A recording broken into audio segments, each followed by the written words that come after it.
মন মাতানো গান সঙ্গে অনর্গল বাজছে ধামসা মাদল।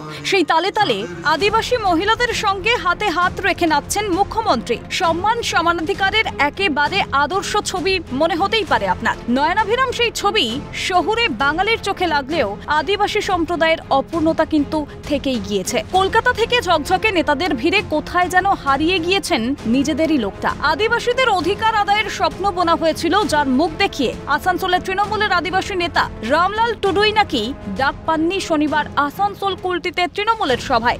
আমাদের গ্রামাঞ্চলের মানুষ লোকাল নেতৃত্বের উপর বেশি বিশ্বাস রাখে, ভরসা রাখে। কোনো কিছু হলে তারা কিন্তু কোনো উচ্চ নেতৃত্বের কাছে যেতে পারে না, তারা লোকাল নেতৃত্বের কাছে যায়। নিচু স্তরের কথা, দিনলিপির দৈন্য যন্ত্রণার কথা কিভাবে বুঝবেন কলকাতার নেতারা? ডাক না পেয়ে ক্ষুব্ধ আদিবাসী নেতা, তার চেয়েও বেশি ক্ষুব্ধ বোধ হয় হাজার হাজার আদিবাসী মানুষ তথা ভোটার। ক্ষোভের আঁচ পেয়েই বিক্ষুব্ধ আদিবাসী নেতার সঙ্গে সাক্ষাতে যান আসানসোলের তৃণমূল কাউন্সিলর শ্যাম সোরেন। একটু আমারও মনে হয় কুলটিতে যেহেতু প্রোগ্রাম ছিল, সেখানে একজন আদিবাসী মুখ হয়ে ওকে জায়গা দেওয়া দরকার ছিল। ওখানে কিন্তু আমাদের আদিবাসী ভাই বোনরা যখনই থাকে, ওরাও একটু আশা করে যে আমাদেরও যারা নেতৃত্ব আছে সেই জায়গায় স্থান পায়। সাংসদ পদে কেটে গিয়েছে পাঁচটা বছর। এবারের নির্বাচনেও আসানসোলে তৃণমূলের প্রতীকে দাঁড়িয়েছেন শত্রুঘ্ন সিনহা।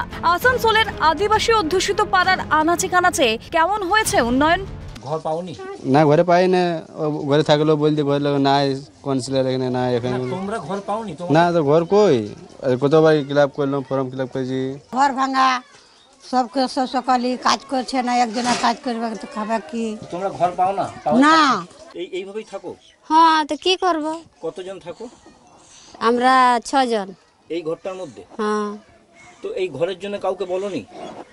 কি বলবো, আমাদের নিজের তো জমি নাই। এটা শত্রুঘ্ন সিনহার নামই বা শুনেছেন কজন?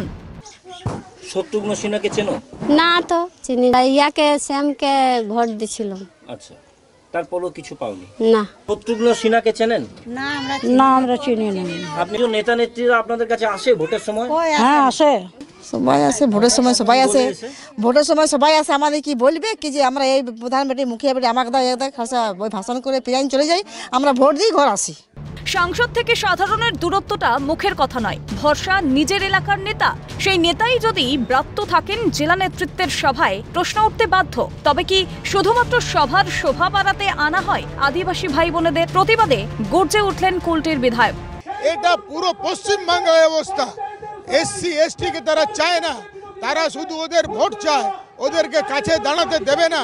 এই কালকে প্রমাণ হয়েছে। স্থানীয় নেতাদের বলেই বলিয়ান বিধায়ক সাংসদেরা। মঞ্চে জায়গা না দিলে মনে দেবেন কিভাবে? সবটাই যে প্রকাশ্যে এসে যাচ্ছে সহজে। ত্রিরঞ্জন চট্টোপাধ্যায়ের রিপোর্ট, ক্যালকাটা নিউজ।